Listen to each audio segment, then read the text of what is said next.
Hello friends, welcome to our channel study from basics. इस video में हम English grammar के एक और इम्पॉर्टेंट टॉपिक एडवर्ब को बिल्कुल अच्छे से और डिटेल में समझेंगे, जिसमें सभी प्रकार के एडवर्ब्स और उनके एग्जांपल्स को देखेंगे। तो आइए इस वीडियो में हम आगे कंटिन्यू करते हैं। हेलो, इस चैप्टर में हम कवर करेंगे एक बहुत ही ज़्यादा इंपॉर्टेंट टॉपिक जो है एडवर्ब्स। एडवर्ब के इस वीडियो को देखने से पहले आपको एडजेक्टिव का वीडियो देखना है, तभी आपको समझ में आएगा ज़्यादा अच्छे से एडवर्ब्स। तो मेक श्योर करिए कि जब आप ये वीडियो देखें तो उससे पहले एडजेक्टिव का वीडियो खत्म करके फिर आपको एडवर्ब का वीडियो देखना है। एडजेक्टिव बोलते हैं विशेषण को। तो एक बार फटाफट आपको बता देता हूं एडजेक्टिव और एडवर्ब में फर्क क्या होता है। एडजेक्टिव बोलते हैं विशेषण को, और विशेषण सिर्फ दो चीज की विशेषता बताता है, एक नाउन और एक प्रोनाउन। अगर ये कंसेप्ट क्लियर है तो एडवर्ब समझने में ज्यादा दिक्कत नहीं होगी। नाउन मतलब संज्ञा, प्रोनाउन मतलब सर्वनाम। नाउन और प्रोनाउन की विशेषता बताता है एडजेक्टिव, और इसके अलावा दुनिया में जितनी भी चीजें हैं सबकी विशेषता बताता है एडवर्ब। सो एडवर्ब बोलते हैं उन शब्दों को जो विशेषता बताते हैं सेंटेंस में, शब्दों की जो नाउन और प्रोनाउन नहीं होते उनकी। नाउन और प्रोनाउन की बताता है एडजेक्टिव, बाकी सबकी बताता है एडवर्ब। फॉर एग्जाम्पल, बच्चा बहुत मीठे से मुस्कुराया। Child smiled sweetly. अब यहां पे ये स्वीटली किसके लिए आया है? स्माइल्ड के लिए आया है। चाइल्ड की स्माइल कैसी थी? Sweetly. Child smiled sweetly. Smiled क्या है? वर्ब। तो वर्ब को मॉडिफाई कौन करेगा? एडवर्ब। तो सबसे पहला मॉडिफिकेशन एडवर्ब करता है वर्ब को, वर्ब की विशेषता बताता है। इसी तरह वो धीरे से चला। She walked slowly. वो धीरे से चली। यहां पे स्लोली क्या है? धीरे से। क्या हुआ धीरे से? वो चली। यानी चली मतलब कोई काम हुआ, काम हुआ मतलब क्रिया, क्रिया मतलब वर्ब। तो वर्ब की विशेषता बताई किस शब्द ने? स्लोली। तो स्लोली हो गया एडवर्ब। इसी तरह से उसने बहुत नम्रता पूर्वक बात की। नम्रता पूर्वक किसके लिए आया? बात करने के लिए। बात करना, करना मतलब क्रिया, क्रिया मतलब वर्ब। तो वर्ब की विशेषता क्या है? पोलाइटली। तो पोलाइटली हो गया एडवर्ब। एडवर्ब एक दूसरे एडजेक्टिव की विशेषता बताता है। For example, I like dark blue flower. मुझे डार्क ब्लू फ्लावर पसंद है। फ्लावर क्या है? फ्लावर कोई वस्तु है, यानी थिंग है। थिंग क्या होते हैं? पर्सन, प्लेस और थिंग, इनको नाउन या संज्ञा बोलते हैं। फ्लावर की विशेषता क्या है? फ्लावर कैसे हैं? ब्लू। नाउन की विशेषता कौन बताता है? एडजेक्टिव। यानी ब्लू क्या हो गया? एडजेक्टिव। लेकिन ब्लू भी कैसा?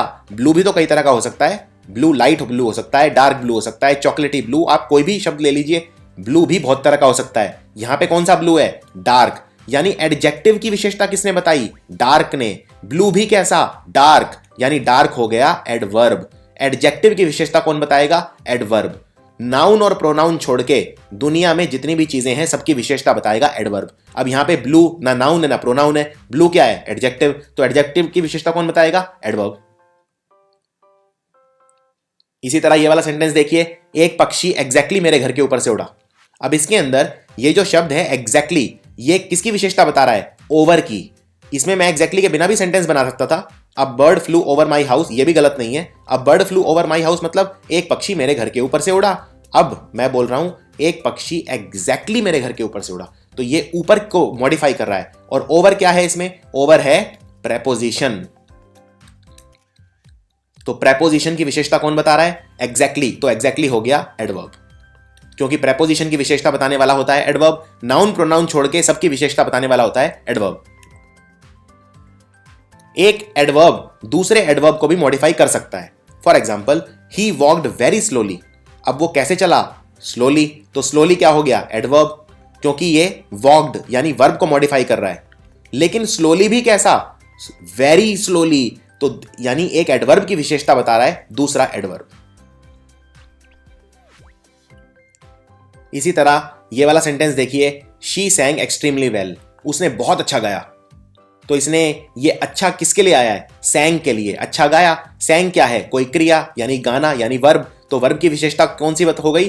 वेल। यानी वेल हो गया एडवर्ब। लेकिन वेल भी कितना? एक्सट्रीमली वेल, बहुत ही अच्छा। तो वेल की विशेषता क्या है? एक्सट्रीमली। यानी एक एडवर्ब को मॉडिफाई करेगा दूसरा एडवर्ब। तो इसमें एक्सट्रीमली भी एडवर्ब है, वेल भी एडवर्ब है। अब देखते हैं एडवर्ब कितने तरह के होते हैं। एडवर्ब कई तरह के होते हैं। Adverb of manner, adverb of place, adverb of frequency, adverb of purpose, time, बहुत सारी चीजें बताते हैं एडवर्ब। सबको एक एक करके कवर करते हैं। सबसे पहले होता है एक चीज याद रखना, एडवर्ब के अंदर जरूरी नहीं है लेकिन 99% एडवर्ब के अंदर ly लगता है आखिर में। ये एक और तरीका है इसको एडजेक्टिव से अलग करने का। जैसे ब्यूटीफुल का क्या होगा? Beautifully. Strange, strangely. So she is very beautiful. इसमें ब्यूटीफुल शब्द क्या है? एडजेक्टिव, क्योंकि किसकी विशेषता बता रहा है? शी क्या है? प्रोनाउन यानी सर्वनाम।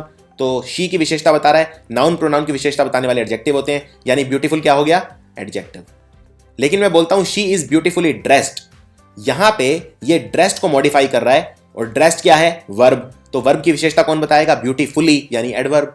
तो ज्यादातर एडवर्ब के अंदर एलवाई लगता है, लेकिन ऐसा जरूरी नहीं है। मैं बताऊंगा आपको कौन कौन से एडवर्ब हैं जिनके अंदर एलवाई नहीं लगता है। इसी तरह he is a strange person, ये पर्सन की विशेषता बता रहा है। पर्सन क्या होते हैं? पर्सन, प्लेस या थिंग, नाउन, यानी स्ट्रेंज हो गया एडजेक्टिव। नाउन और प्रोनाउन की विशेषता कौन बताता है? एडजेक्टिव। इसी तरह ही बिहेव्ड स्ट्रेंजली, अब यहां स्ट्रेंजली किसके लिए आया है? बिहेव्ड के लिए आया है, ही के लिए नहीं आया। उसने क्या कैसा बिहेव किया? स्ट्रेंजली, यानी बिहेव्ड की विशेषता बता रहा है, और बिहेव क्या है? वर्ब। तो स्ट्रेंजली हो गया एडवर्ब। एडवर्ब बनाने के बहुत सारे तरीके हैं, ज्यादातर में हम एलवाई लगा देते हैं। हैप्पी का बन जाता है हैप्पीली, एंग्रीली, लक्की का बन जाता है लकीली, प्रोबेबल का बन जाता है प्रोबाबली, जेंटल का जेंटली, हम्बल का हम्बली। इसी तरह बेसिक का बेसिकली, इकोनॉमिक का इकोनॉमिकली। तो सबसे पहले देखते हैं adverb of manner. Adverb of manner यह बताता है कि कोई काम किस तरह किया जा रहा है। जैसे वो धीरे से चली, शी वॉक्ड स्लोली, यानी कैसे चली? धीरे से। तो धीरे से क्या बता रहा है? कि कोई काम कैसे हुआ। इसी तरह जॉन बहुत केयरफुल होकर गाड़ी चलाता है। सो जॉन ड्रोव केयरफुली, जॉन ने बहुत केयरफुल होकर गाड़ी चलाई। गाड़ी कैसे चलाई? केयरफुली, यानी करने का तरीका बता रहा है। तो केयरफुली हो गया एडवर्ब ऑफ मैनर। सोल्जर्स बहुत ब्रेवली लड़े, बहुत साहस के साथ लड़े, तो यानी कैसे लड़े? ब्रेवली। तो यानी कि किसी काम को करने का तरीका बताता है एडवर्ब ऑफ मैनर। दूसरा होता है adverb of place. Adverb of place कोई जगह के बारे में बताता है। फॉर एग्जाम्पल, भगवान हर जगह है, गॉड इज एवरीवेयर। तो एवरीवेयर क्या हो गया? Adverb of place. प्लीज अंदर आ जाओ, प्लीज कम इन, यहां पे इन हो गया adverb of place. He lives here, वो यहां रहता है, यहां हो गया एडवर्ब ऑफ प्लेस। उसके बाद एडवर्ब किसी चीज की फ्रीक्वेंसी बताता है, कोई काम कितनी बार होता है। फॉर एग्जाम्पल, अगर आप कोई काम बिल्कुल नहीं करते तो आप कहेंगे नेवर, कभी नहीं। इसी तरह से अगर आप कोई काम अक्सर करते हैं, अक्सर के लिए इंग्लिश में शब्द होता है often. For example, I often work late, मैं अक्सर रात को देर तक काम करता हूं, यानी आई ऑफन वर्क लेट। मैं अक्सर ऑफिस जाता हूं, I often go to office. मैं अक्सर मंदिर जाता हूं, I often go to temple. तो ऑफन दिखाता है कोई चीज कितनी बार हो रही है। इसी तरह ऑफन का बिल्कुल उल्टा शब्द होता है सेल्डम। सेल्डम मतलब ना के बराबर। तो फॉर एग्जाम्पल, आप एक ये टेबल बना सकते हैं इस तरह से, 0 से लेके 10 तक। मान लो अगर मैं कोई काम 10 में से 10 बार कर रहा हूं तो मैं बोलूंगा ऑलवेज। अगर मैं मान लो कोई काम 10 में से 7 या 8 बार कर रहा हूं, मतलब मैं बोलूंगा अक्सर, यानी ऑफन। अगर मान लो मैं बिल्कुल ही नहीं कर रहा तो मैं बोलूंगा नेवर। और अगर ना के बराबर तो मैं बोलूंगा सेल्डम। सेल्डम मतलब बहुत ही रेयरली, बहुत ही ज्यादा रेयरली। अगर मान लो 10 पिक्चर रिलीज होती है और मैं एक देखने जाता हूं तो मैं कहूंगा मैं रेयरली पिक्चर देखने जाता हूं, यानी 10 में से 9 मिस कर देता हूं, बहुत ही मुश्किल से एक देख पाता हूं, यानी सेल्डम। जैसे अंग्रेजी में कहावत है, बार्किंग डॉग सेल्डम बाइट, जो भौंकते हैं वो काटते नहीं। यानी वो ये नहीं कह रहा कि वो कभी नहीं काटते, वो कह रहा है वो ना के बराबर काटते हैं, यानी सेल्डम। अब देखते हैं adverb of degree. Adverb of degree ये बताता है कि कोई काम कितने एक्सटेंट या कितनी डिग्री पे हो रहा है, बहुत ज्यादा हो रहा है, बहुत तेजी से हो रहा है। देखते हैं एडवर्ब ऑफ डिग्री क्या क्या होते हैं। जैसे शी इज वेरी ब्यूटीफुल, मैं ये भी बोल सकता था शी इज ब्यूटीफुल, वेरी लगा के मैंने उसके कद को बढ़ा दिया। वेरी मतलब बहुत ज्यादा, तो यानी वेरी क्या है? Adverb of degree. डिग्री दिखा रहा है कि वो कितनी ब्यूटीफुल है, बहुत ब्यूटीफुल। इसी तरह से मैं बहुत शर्मिंदा हूं, आई एम एक्सट्रीमली सॉरी, मैं इसमें यह भी बोल सकता था आई एम सॉरी। एक्सट्रीमली लगा के मैंने सॉरी की इंटेंसिटी को बढ़ा दिया। वो बहुत स्ट्रांग है, शी इज क्वाइट स्ट्रांग, तो क्वाइट क्या हो गया? डिग्री। इसी तरह से आप कोई भी शब्द बना सकते हैं, बहुत सारे शब्द एडवर्ब ऑफ डिग्री दिखाते हैं। अब देखते हैं adverb of time and definite frequency.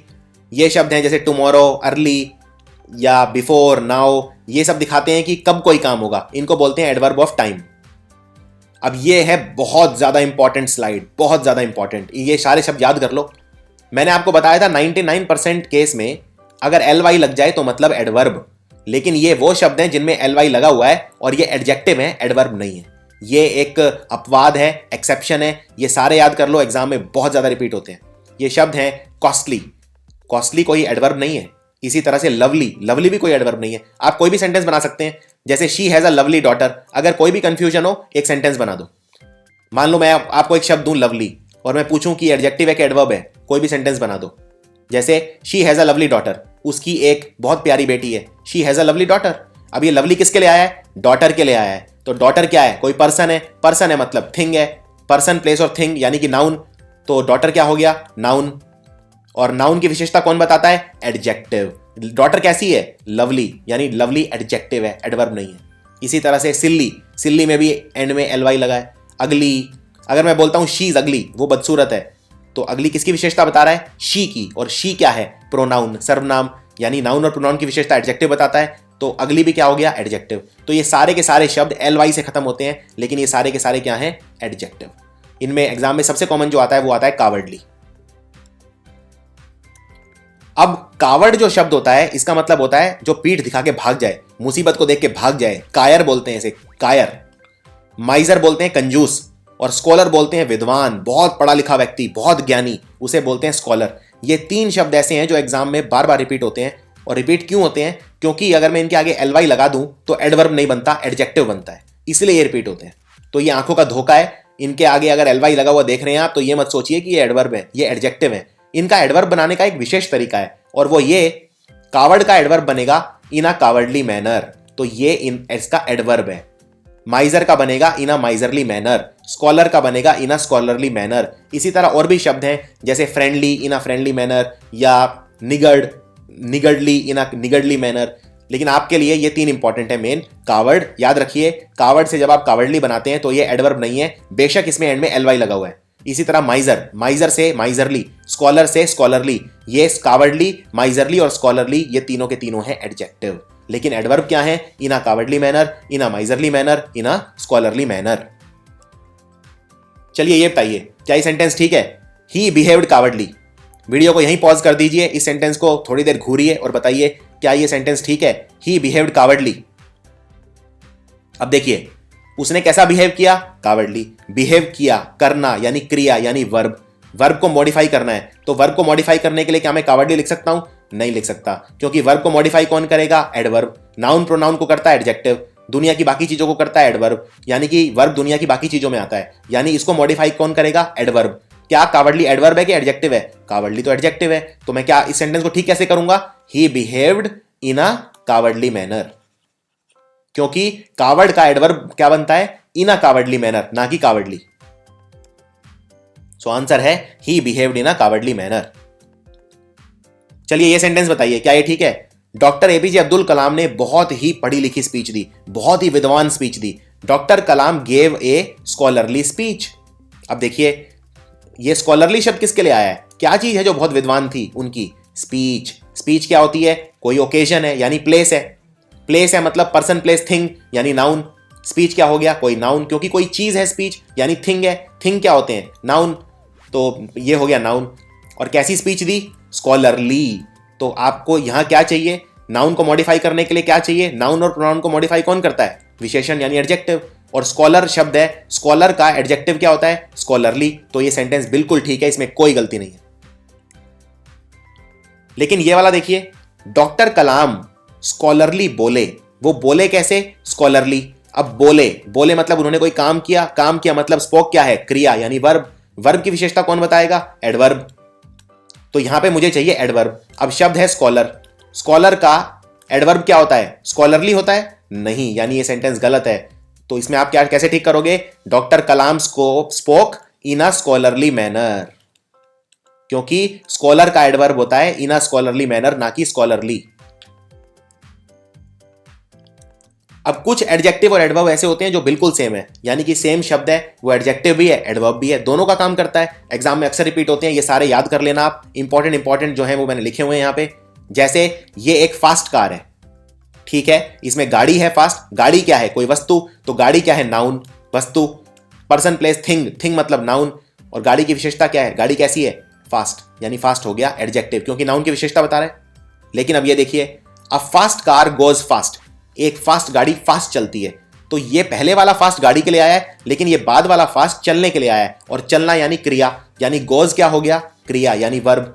तो ये वाला फास्ट क्या हो गया? एडवर्ब, क्योंकि वर्ब की विशेषता बता रहा है। तो सेम शब्द फास्ट एडजेक्टिव भी है एडवर्ब भी है।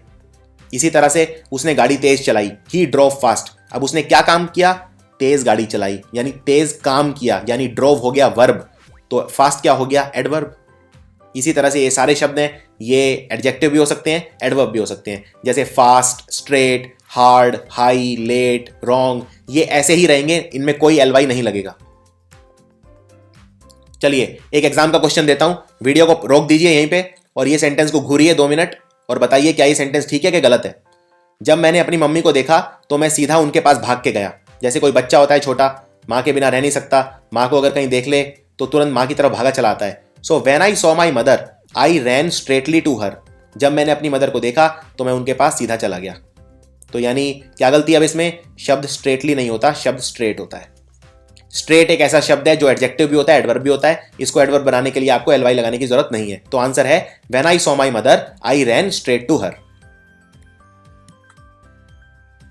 चलिए अब एक सेंटेंस आपसे पूछता हूं, बताइए ये ठीक है कि गलत है। क्या ये म्यूजिक काफी तेज है, यानी क्या आपको सुनाई दे रहा है, is that music enough loud, क्या ये उतना लाउड है, एनफ उतना लाउड है। एनफ का मतलब क्या होता है, एनफ का मतलब होता है काफी। फॉर एग्जाम्पल मेरे पास बहुत पैसा है, I have lot of money, लेकिन मैं बोलता हूं मेरे पास काफी है, मतलब मेरा काम चल जाता है, मैं संतुष्ट हूं, आई हैव एनफ मनी, मेरे पास एनफ है। क्या आपके पास ज्ञान है, हाँ मेरे पास एनफ ज्ञान है, जितना होना चाहिए उतना है, एनफ है। तो एनफ मतलब होता है काफी, जिससे आप संतुष्ट हैं। तो ये पूछना चाह रहा है क्या ये जो म्यूजिक है ये उतना तेज बज रहा है कि आपको सुन जाए, यानी क्या ये काफी लाउड है, is that music enough loud. तो इसमें क्या गलती है बताइए। तो इसमें देखिए अब आपको रूल बताता हूं। एनफ एक ऐसा शब्द है जब इसे ये बाद में आता है, ये पहले नहीं आता। अगर मैं इसको एडवर्ब की तरह यूज करूंगा और अगर मैं इसको एडजेक्टिव की तरह यूज करूंगा तो पहले आता है। For example is that music loud enough, तो इसमें क्या गलती थी, is this that music enough loud, नहीं लाउड एनफ, एनफ बाद में आता है।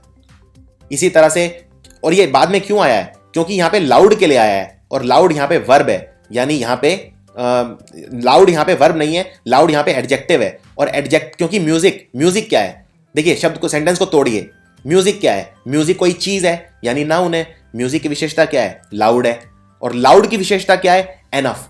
तो यानी कि एडजेक्टिव हो गया लाउड और एनफ हो गया एडवर्ब। तो मुझे एडवर्ब फॉर्म चाहिए, और जब एडवर्ब लगता है एनफ तो बाद में लगता है।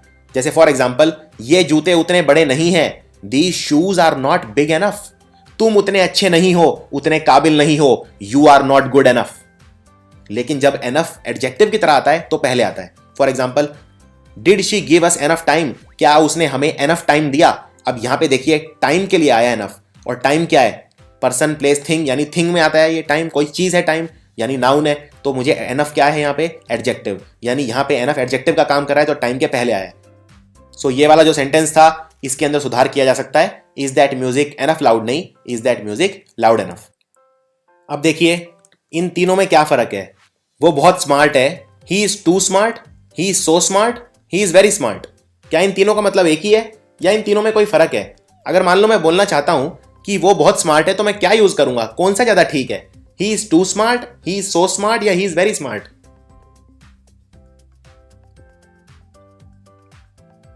अब देखिए ही इज वेरी स्मार्ट मतलब वो बहुत स्मार्ट है, यानी ये ठीक आंसर है। ये दोनों गलत हैं। गलत क्यों है, ही इज टू स्मार्ट का मतलब होता है वो जरूरत से ज्यादा स्मार्ट है, यानी ये नेगेटिव सेंस में यूज किया जाता है। मान लीजिए अगर आप किसी लड़की को देखते हैं और वो लड़की बहुत लंबी है, यानी जरूरत से ज्यादा लंबी है, तो आप बोलेंगे शी इज टू टॉल। ये हमेशा नेगेटिव सेंस में यूज किया जाता है, तो ये वाला आंसर तो गलत है। अब सवाल ये है ही सो स्मार्ट गलत क्यों है।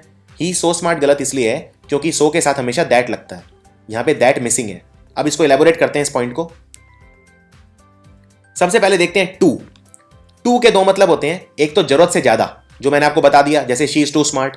लेकिन एक टू का मतलब यह भी होता है जब हम कोई चीज कंडीशन करके दिखाते हैं और उसके बाद टू के बाद हमेशा हम लगाते हैं टू प्लस वर्ब, जिसको बोला जाता है infinitive. For example she runs too slowly to enter this race, वो इस रेस के हिसाब से काफी धीरे दौड़ती है। तो इसमें आप पहले बोलेंगे शी रन्स टू स्लोली और टू के साथ हमेशा लगता है छोटा वाला टू। इसमें छोटा वाला मतलब यहां पे दो ओ है, यहां पे एक ओ है, इसको बोलते हैं टू। तो टू के बाद हमेशा लगेगा टू प्लस वर्ब। ये एक पद्धति है, ये एक रूल है जो आपको यूज करना है और ये बहुत ज्यादा फ्रीक्वेंटली एग्जाम में पूछा जाता है। फॉर एग्जाम्पल एक और उदाहरण लेते हैं, he is too smart to fail. अब यहां पे भी टू स्मार्ट के बाद क्या लगा, to plus verb to fail. और इसका मतलब क्या है? इसका मतलब ये है कि वो फेल होने के लिए बहुत स्मार्ट है। मैं ये नहीं कह रहा कि वो बहुत स्मार्ट है, मैं कह रहा हूं वो इतना तो स्मार्ट है कि फेल नहीं होगा। यानी मैंने टू प्लस वर्ब जो लिखी है इसमें कंडीशन डाल दी है कि वो किस काम के लिए ज्यादा स्मार्ट है। हो सकता है वो इतना स्मार्ट ना हो कि क्लास में फर्स्ट आ जाए, लेकिन इतना तो है कि वो फेल नहीं होगा। सो आप बोलेंगे he is too smart to fail. He is very smart मतलब वो बहुत स्मार्ट है, इसमें कोई कंडीशन अटैच नहीं है। और ये सबसे अच्छा तरीका है कहने का, ही इज वेरी स्मार्ट। लेकिन अगर आप बोलते हैं ही इज सो स्मार्ट तो ये गलत है।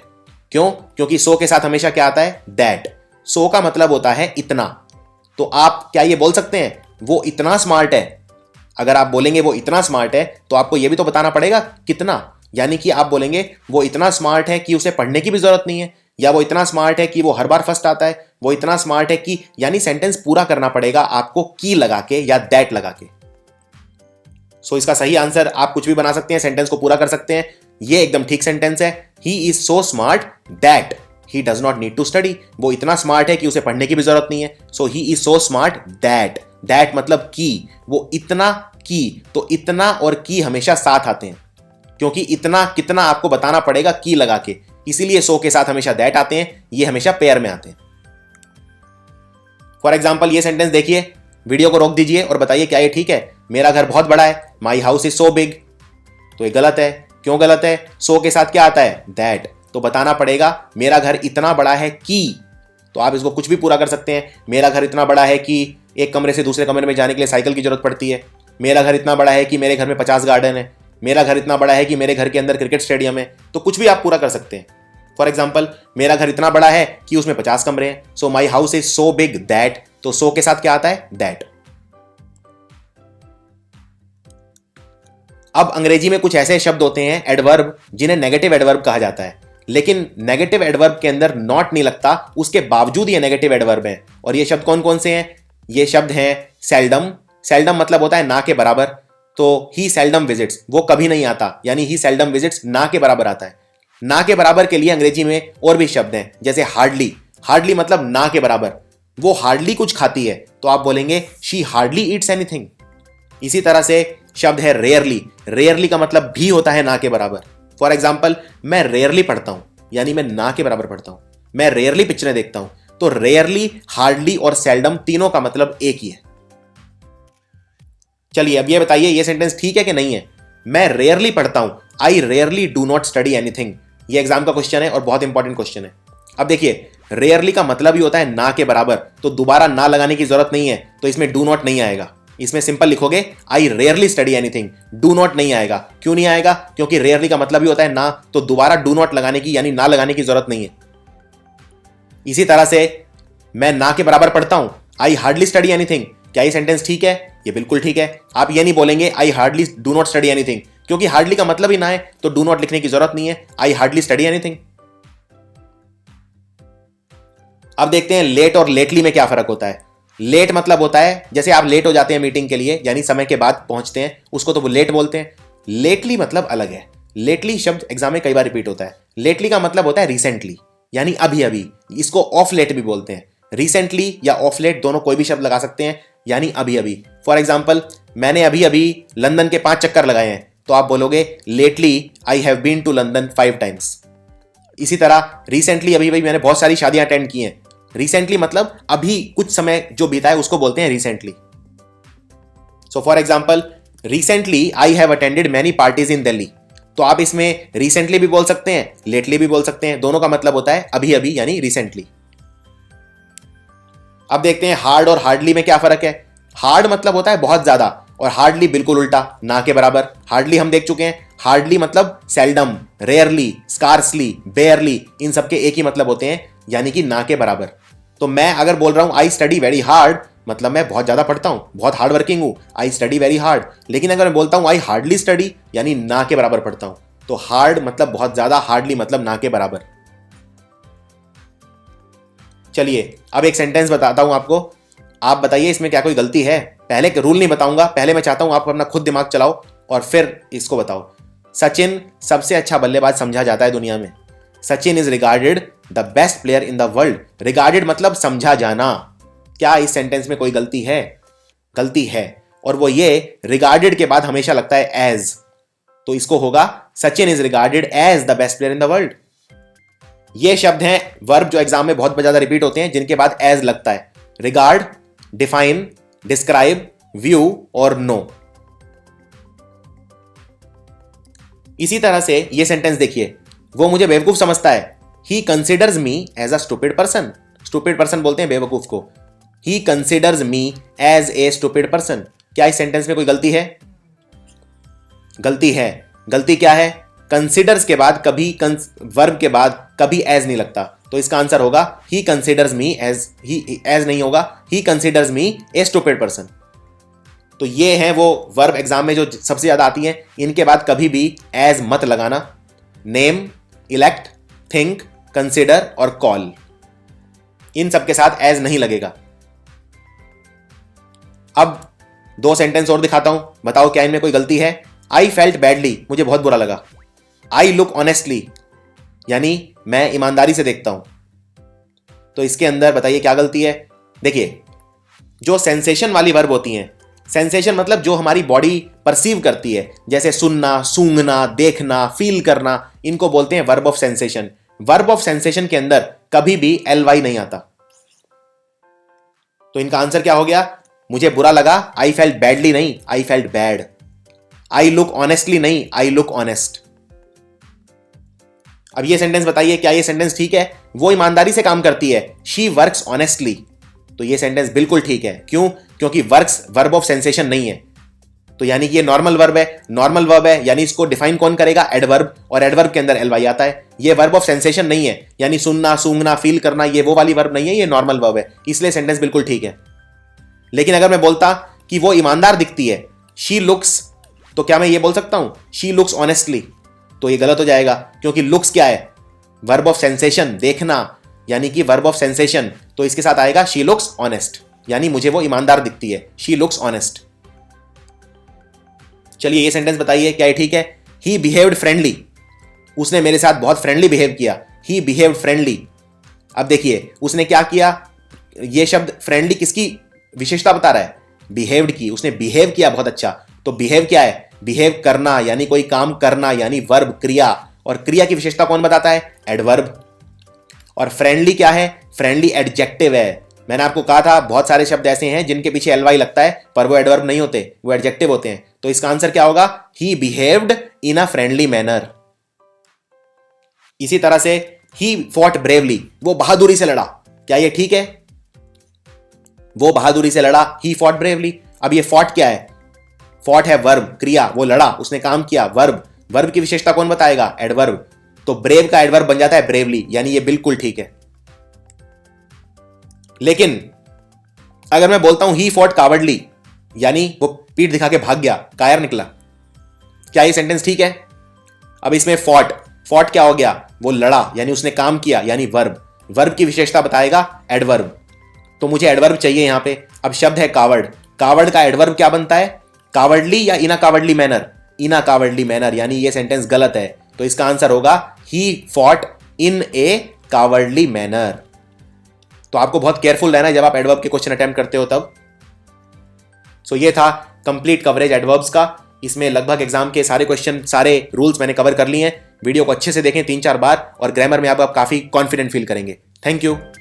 ओके फ्रेंड्स, ये वीडियो आपको कैसी लगी कमेंट सेक्शन में ज़रूर बताएं। हमें आशा है कि ये वीडियो आपको ज़रूर पसंद आई होगी। सो प्लीज़ इसे लाइक करें और अपने ज़रूरतमंद दोस्तों के साथ ज़रूर शेयर करें। और अगर आप इस चैनल पर नए हैं तो चैनल को सब्सक्राइब करें और साथ ही बेल आइकन को भी प्रेस कर लें, ताकि इस तरह के वीडियोज़ जब भी आएँ आपको नोटिफिकेशन मिल जाए। Thanks for watching.